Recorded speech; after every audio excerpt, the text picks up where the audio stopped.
Hey sweets, it's me, it's your girl Nateanah. I'm back with another episode of University of Mommying. I took a little hiatus because your girl had a baby.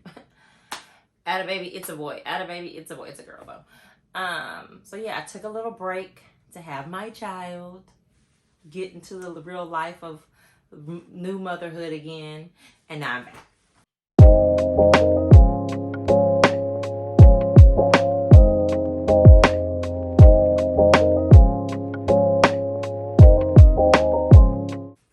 So let's get into it. I'm here to tell y'all about the birth story because I know that's what y'all want to know. Let's just get right on into it, okay? Let's just say that I had a birth plan. These things were written down. Scrap that. Throw that in the ball. Shoot it in the trash because that didn't happen. They say if you want to make God laugh, tell him your plans. That's what he did with my birth plan. He laughed at that, okay? So I don't want to allude to make you guys wonder. Baby's okay. I'm okay. Everything happened as it was supposed to, and we're here, healthy and beautiful, might I add. And yeah, so let's get into the details. All right, a little backstory. My sister, my real blood sister, is a MD, medical doctor, okay? And when I had Kinsley came 3 days early. My water broke in the morning of the Friday, and by Saturday morning she was here. On the Friday, before I had her, my sister got on a plane. She was already headed here to be here for the delivery, and it just so lucked up timing wise. Long story short, she was here. She held my left leg when I pushed out Kinsley. Okay, all that worked out wonderfully. Fast forward to Tatum. Oh, beautiful Tatum. My sister came 2 weeks early. She came for 2 weeks. She came for 2 weeks in expectation of baby number 2 coming maybe a little bit earlier than my due date. I can't even remember what my actual due date was. I could do the math, but I'm not going to. Anyway, long story short, I was well overdue. I'm going to show you some of the footage of me trying to get this baby here because I was well overdue, okay? And we was trying everything. They had me walking on the curb. They had me drinking raspberry tea. They had me drinking thyme tea. They had me squatting on the ball, bouncing on the ball, because I didn't want to be medically induced. That's not the birth plan I wanted either, and that's not what happened. So let's praise God for that. But yes, we were trying all the natural remedies to get baby here naturally, okay? Attempting to walk this baby out. Mission, get baby out. I love it, ladies. You know, you can't make that window. So, long story short, she laughed at all those exercises that I was doing while my sister was here. The Wednesday before my sister left, I started having Braxton Hicks, which I did not experience the first time with Kinsley. And they were about 5 minutes apart and lasted for about 2 hours. Then they just went away. Boom, gone. All right, now fast forward, my sister leaves. We're distraught and can't believe that she was here for so long, but it was wonderful to have her here even still. But yeah, Tatum is rude. So that Friday, every Friday for the latter part of my pregnancy, my daughter and I were having a sleepover on Fridays where we would make this pallet in the living room on the floor, and we'd get popcorn and we'd watch whatever movie she wanted to watch until she fell asleep. Okay, so we did that. She had fallen asleep. 12:30 a.m. I started feeling contractions. They were about 5 minutes apart again, but a little bit stronger than what I was feeling with the Braxton Hicks. I was able to go in and out of sleep with the contractions, and so I knew it was early part of labor. I wasn't tripping. After about 2 hours, I was like, oh, let's call Kaiser, because I was to be induced that Friday, the Friday that had just passed, but they didn't have any beds. So I was supposed to call them back that Saturday morning in 10 hours at 10 a.m. to see if they had any room for me to come in and get induced. again, I state, I did not want to be medically induced. I really did want the baby to come naturally. So praise God that she did. Okay, so that's going on for 2 hours. I talked to my husband. I'm like, I'm going to call Kaiser. I called Kaiser because I'm like, what's the plan here? Like, you know, what's going on? So I called Kaiser. The advice nurse, sweet as pie, she was like, oh, well, once the contractions are occurring for 2 hours straight, come on in. I said, oh, well, I'm at hour 2. She was like, oh, well, then we'll see you soon. Okay, so we go, so time frame now, it's about 2:30-ish. We go to Kaiser, we get checked in, I go to triage, we wait for the doctor sees me, she checks my cervix, 3 centimeters, maybe. And she lets me know that the baby is head down, but face up. So I may be experiencing sharper contractions, sharper pain because her shoulders and everything, her face is face up. And that's a harder passageway to make it down where she needs to make it down to. So I'm like, okay, because the pains were getting sharper. I'm like, okay, I just wrap my mind around what she told me. So she lets us know that we can go home and continue to labor because nobody wanted to be in the hospital for 30 hours or whatever, how many ever hours labor usually takes. Because the first time with Kinsley, I labored at home for the majority of my labor. Again, they were manageable contractions. I was able to eat. My mom made me curry chicken. I was able to shower. I danced to some soca to like let off some steam, whatever, right? That was not this experience. So she tells me I'm 3 centimeters. She confers with the other doctors. Okay, go home and come back when you have steady contractions 2 minutes apart. So Gary and I look at each other. We're good with the arrangement. And then, I say to him, but I'm supposed to be induced this morning. Like, I forgot to say that to the doctor while she was in the room. I was like, so I'm supposed to be induced this morning at 10 a.m. later on this morning. Like, what is the plan? Why am I going home to come back? Like, what are we doing? So we called the doctor back in. We let her know that. And she was like, yeah, we still feel comfortable with the fact of you going home when the contractions are 2 minutes apart. Come on back. Okay. Before we leave, I say to Gary, I feel like the contractions are 2 minutes apart right now. Like, it's just stronger, right? But the doctor was like, oh, sometimes that's just like, like a preliminary onset of stronger contractions. Come back when they're consistently 2 minutes apart. So we live about 7 minutes from the hospital. We go home. Gary takes a shower because, we're just like preparing ourselves for having to be in the hospital or whatever. I get on the couch and I'm on all four doggy style. I don't know why I use that word, but that's what I was on all fours. Oh God. That's how we got here. Anyway, I was on all fours and in excruciating pain. Like, I'm like, this is unbearable. This is not it. It's 2 minutes apart. That's what I kept saying to myself. It's 2 minutes apart. How am I supposed to deal with this till 10 a.m.? Time check, it's probably about 3:45. 3:45, maybe 4. Okay, so maybe 4, because we were in there for a little while. So let's say it's 4 o'clock, whatever. I'm on the couch and I can't even lay down. My butt has so much pressure. I am uncomfortable no matter what. Even the 2 minutes, even after the 2 minutes, in between the 2 minutes contractions, when there's relief, I'm not relieved because I'm still bracing myself for the next contraction and recovering from the last. So we're doing all that. I tell Gary, I said, we gotta go back. I like, this is a different pain.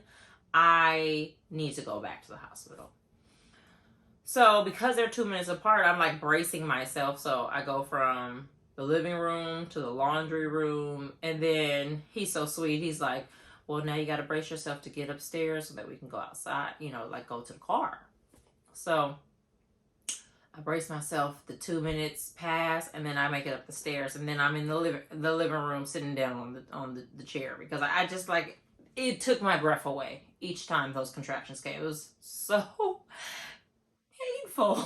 God, I have like PTSD just thinking about it. So anyway, make it to the car. I am holding on to the thing, you know, where you put your laundry, your dry cleaning. I'm holding on for dear life. I'm like not letting my butt touch the seat. I'm like, Gary, please don't hit any bumps. It's a movie, y'all. Like he is running all the lights. We get there, lickety split. First time we got there, I walked in with my AHA sparkling water, said hi to security, made it on up with my 5-minute apart contractions.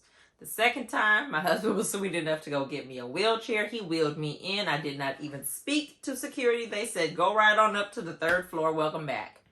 Literally, we had just been 20-minute turnaround, maybe. So we get back upstairs to the 3rd floor. The security sees us. He's like, oh, you're back. So quickly, you know, we get in. We get back to triage. The nurses are like, oh, you're back? I'm like, yeah, unbearable. First time I checked in, I signed my name nicely. This time I checked in, I just scribbled it. You know, I'm like, I cannot, I'm in pain. I'm not screaming or anything, but I am like maybe moaning because the pain is just like, it's just like a noise that was coming out with each contraction. Like, I know you don't want to hear it, but I was like, just like a noise of pain. Okay, so then we get to, I'm sitting down in the sign-up chair where they have you sign everything in triage. I'm like sitting sideways because it's like pressure in my butt. So I push a little bit, and I just did that secretly. I didn't tell nobody. I push a little bit. I walk to my triage room. I brace myself for the next contraction, and my water breaks. I'm bent over the bed, and my water just splat all over like a movie. And it was loud, like splat, splat, splatty, splat, splat. Bring the effect, splat. So my husband's to my right. He's like, oh. He tells the nurse that my water broke. And, you know, it's like, it's on and popping. Mind you, I'm in triage. Keep that in your head. I'm in triage, okay? So the nurse comes back in. She's like, okay, well, let's take your pants off and socks and shoes, and let's get you checked. Let's see, so a doctor can check and see how far along you are. I get on the bed. The doctor's not available, so it's a midwife for me, okay? So the midwife comes in. I'm laid on, still in my street shirt. I have not been hooked up to IV. I don't have on a gown. I'm off the street, baby, okay? I'm laid in the bed. I'm laid back. Midwife comes and checks me. She says, oh, you're 10 plus whatever, 3, 2, 1, whatever she said. Your baby's ready to meet you. I heard what she said, and I said, oh, but I need my epidural. She said, oh, no. Your baby's ready to meet you now. I lay back, close my eyes, and I process what she said because I could not fathom having this baby naturally. That was not on my birth plan. Not on the 1st, 2nd, 3rd, 4th, or 5th bullet point did I ever put natural birth. Long story short, well, the story is short from there. She was so welcoming and warm. That's the midwife style. I had my husband on my right-hand side. I had the other nurse on my left. There were a slew of other nurses that ran in to come assist because we're having a natural birth in triage in my street shirt. My husband was very calming. He just told me, go to your... I think he also had to wrap his head around the fact that I was also going to have a natural birth, no epidural. Because I made it very clear that, you know, that just was my delivery of choice. My birth plan was to just have the epidural. It's just a smooth sail. It's a smooth sail. You know what I'm saying? Like the first time, it just, maybe you just come and you just be in bliss. You push what they tell you to push. No, this, I knew what to do, okay? So, husband's on the right, nurse on the left. She was sweet as pie as well. She told me, okay, you're going to feel a ring of fire. Felt that, no problem. the midwife said, okay, on this next contraction, we're going to have you push, because I felt like she was really letting me lead the delivery and I needed her to give me direction. So I told her, I need you to tell me what to do. So the next contraction, she tells me to push. I push and I scream. I scream and I'm in such a movie way. I just, my husband goes, oh, wow. And then I heard the playback of my scream, and I knew that I did too much. Like it was an unnecessary scream, but I was preparing for the pain that I thought it would be. So on the next contraction, because I didn't push for long, the baby was born at 5:26. On the next contraction, I pushed. It was more of like just a natural emphasis of moan again. There was no screaming, and like it was unnecessary. And so again, the midwife in her sweet angelic voice was like, okay, on this next push, your baby's ready to meet you. Her head's right here. You know, just come on down. And I will say that, remember I told you earlier, her head was facing upwards. So I thought all this pain was due to the fact that her head was facing up and shoulders were up. Like I was just having more of intense pains because of what the doctor had told me. When she was delivered, she was face down and head down and the way she was supposed to be. So I didn't deal with any extra pain because of that. Yeah, so when they put her on my chest, on my street shirt, I closed my eyes, I sighed, and I was in disbelief that I just delivered a baby naturally. And in hindsight, it really was the contractions that hurt the most. The delivery was doable and manageable. It did hurt, don't get me wrong, because you are pushing a baby out naturally out your cootie cot. But it was not unbearable. The contractions were unbearable. I declined thought of having more children, and I desperately want more children. So for me to take it there, them contractions was not it. It's 0 stars for me, okay? And I don't recommend it. I recommend, in having both now, an epidural and a natural birth, it's the epidural for me. It's the epidural for me. Oh, wow. So, she's here. It was a beautiful delivery nonetheless. It was very tiring and exhausting in those 7 minutes of delivery. But she made it here. I can't believe I had the strength to do that. I really have superpowers now. Like, you can't tell me nothing. Because now I done both, right? So now I done seen what I seen. And the grass is greener on that epidural side. But all in all, yes, the delivery was beautiful. The experience, when I look back on it, was amazing. Just as my first delivery, I feel the same way in the second delivery. God is so real for life to come out that way and be beautiful and just be perfect upon entry into the world. Such a beautiful thing. But like I said, I'm a superhero. I am a superhero, okay? Black Panther, that's me. She's it. Mommying is my superpower, okay? And I'm very proud of myself. Can't put it any other way. So, that's it.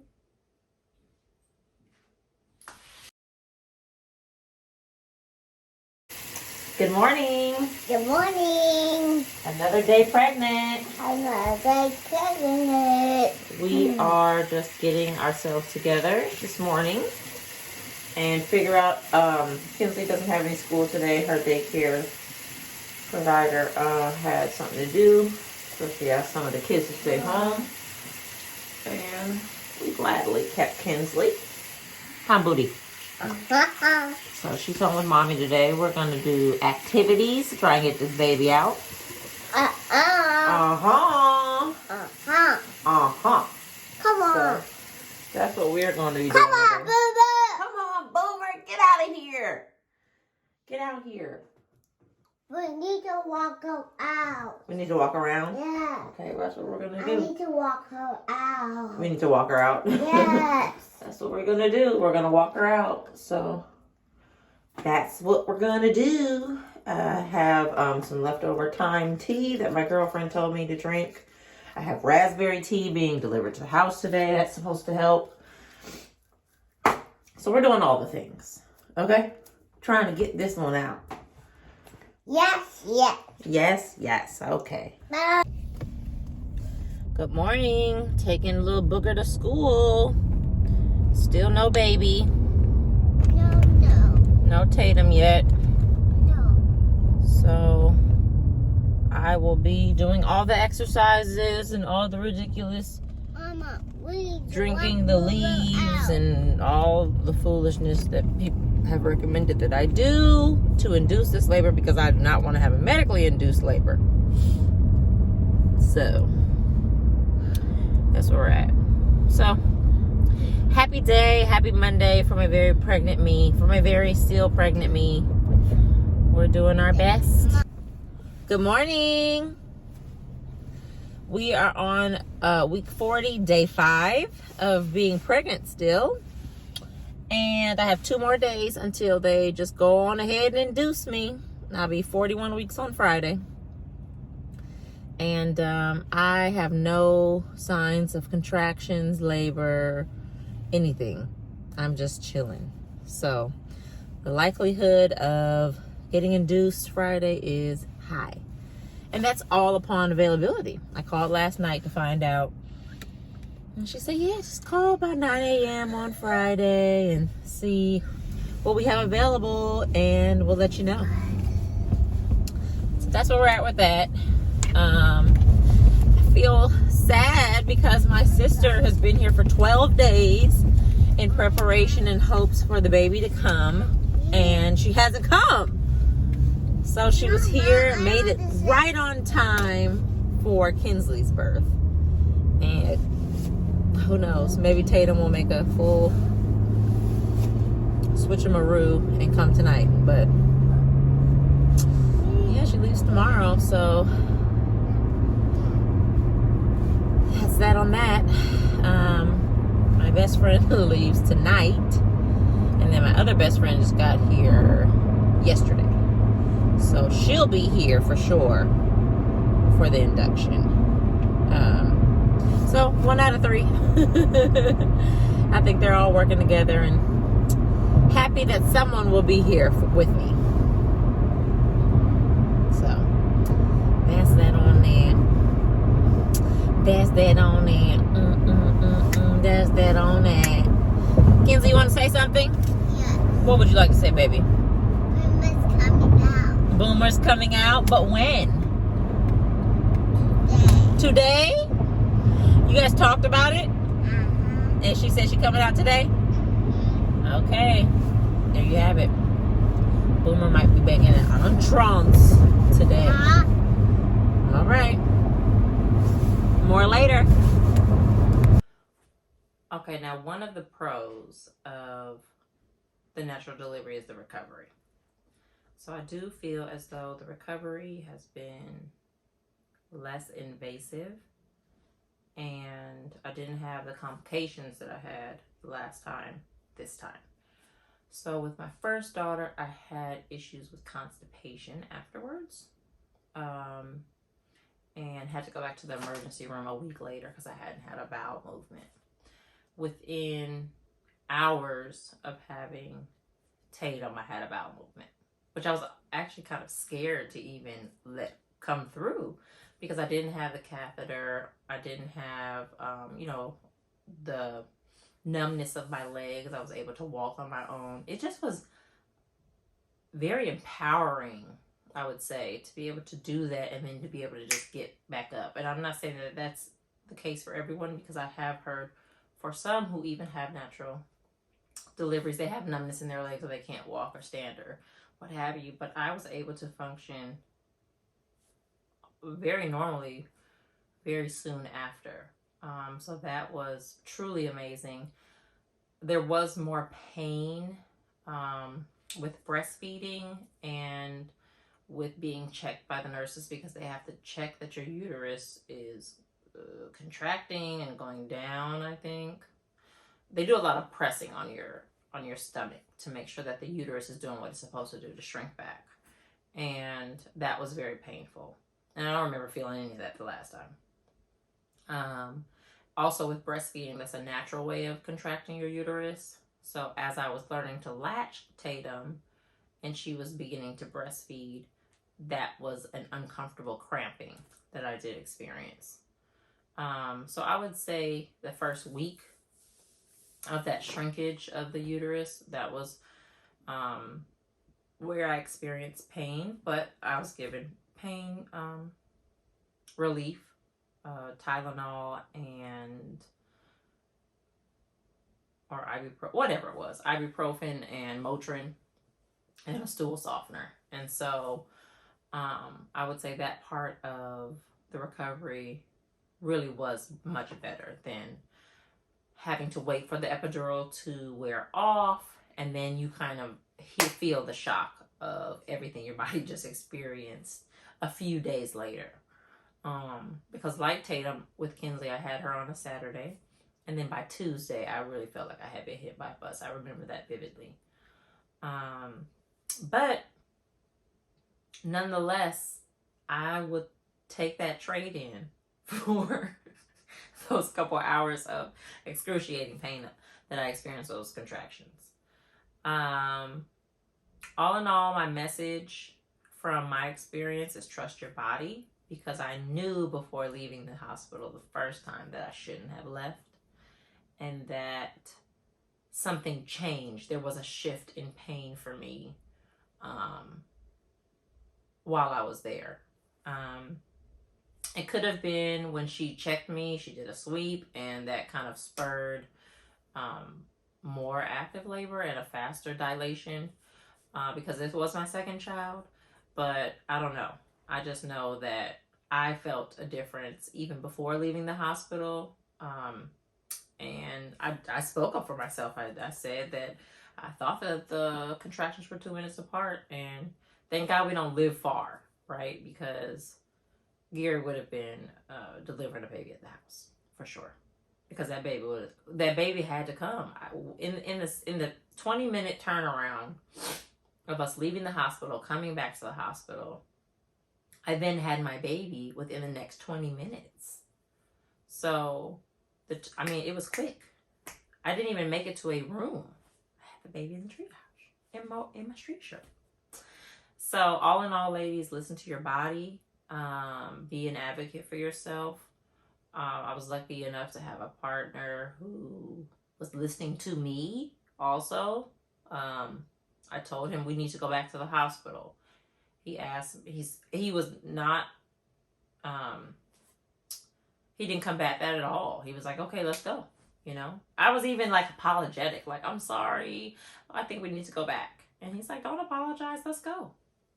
So I would say, listen to your body, be an advocate for yourself, even through the pain. I know that's difficult, but listen to what you feel and how you feel it. And hey, I was right, because as soon as they stepped me foot in that triage room and I bent over, that water broke, and then 10 minutes later the baby was here. So that is my birth story. That is my recovery piece of the first week. And I would say with this baby, I have just been taking it easy. I haven't really left the house. The first 3 weeks, I only went to her doctor's appointments. This last week, I had to go get my hair done and nails done because it was needed. And as you can see, I'm in need of some lashes. I tried to be real ghetto and put some mascara in between so that y'all wouldn't notice, but it's noticeable. So the lashes need to get done as well. So, self-care and self-maintenance all have a time limit, and time's up. So that's everything. If you have any questions, if you have any comments, if you want to share your birth story or your friend's birth story or your mama's birth story, do it in the comments below. I would love to sit and chat with you about it. I mean, what else can I say? Women are rock stars. But not least, I want to thank me. I want to thank me for believing in me. I want to thank me for doing all this hard work. I want to thank me for having no days off. I want to thank me for never quitting. Last but not least, I'm just amazed with myself and what I was able to do, because that wasn't the plan, y'all. That wasn't the plan. And women do it every day. So what I will leave and say, for someone who is having a baby soon, have your birth plan, because it's good to be prepared. Know that it may not happen in the way that you want it to happen, but as long as it's a safe and healthy delivery, then so be it. What I will say that helps me mentally, I'm not fearful of birth, even after not having the birth that I wanted. Remember that women do this every day, all day. Every second of every day, a woman is giving birth to a baby. So just remember that. There's power in that thought, and you are more powerful than you know.